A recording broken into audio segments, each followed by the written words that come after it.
Telangana assembly మీటింగులు చూస్తుంటే వేరే రాష్ట్ర పోలు చూసి నేర్చుకోవాలి అనేటట్టున్నాయి కదా.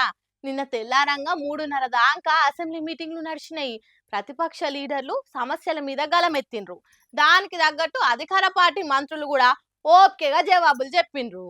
తెలంగాణ అసెంబ్లీ మీటింగ్లు తెల్లవార్లు మారథాన్ లెక్క నడిచిందని చెప్పొచ్చు. నిన్న పొద్దుగాల సురువైన అసెంబ్లీ అలా తెల్లారంగా 3:00 దాకా నడిచింది. అంత రాత్రి కూడా పద్దుల మీద గట్టి చర్చలు నడిచినాయి. దానికి తగ్గట్టి అధికార పార్టీ మంత్రులు కూడా ఓపికతో జవాబులు చెప్పిర్రు. అయితే ఒక్కనాడే 19 పద్దుల మీద చర్చ పెట్టి అన్నిటిని ఆమోదించుకోవాలని సర్కార్ అసెంబ్లీని తెలంగాణ నడిపిందని అంటున్నాడు కేటీఆర్ సారు. దానికి శాసనసభ వ్యవహారాల మంత్రి శ్రీధర్ బాబు సార్ ఉండి సుదీర్ఘ ప్రసంగాలు వద్దు, ఏదైనా క్లుప్తంగా చెప్తే ఎప్పుడో అయిపోయేది, మీరు మాట్లాడానికే ఎక్కువ టైం తీసుకోరనే వరకు మేము కూడా ఏకీభవిస్తున్నాం, బరాబర్ సుదీర్ఘ ప్రసంగాలు వద్దు, కాకపోతే వచ్చే అసెంబ్లీ మీటింగులు 20 రోజులైనా పెట్టుకుందాము, రోజుకు 2-3 పద్దుల మీద చర్చ పెడదాము, అడావిడిగా ఒక్కనాడు అన్ని బిల్లుల మీద చర్చ పెట్టుకున్నాడు వద్దే వద్దని సర్కారులకు సూచన చేసిండు కేటీఆర్ సారు. ఇక అసెంబ్లీని ఎక్కువ రోజులు నడిపిస్తే మా సహకారం కూడా ఉంటది, అందరం కూడా సభను చక్కగా నడిపించుకుందామని అనుకొచ్చిండు.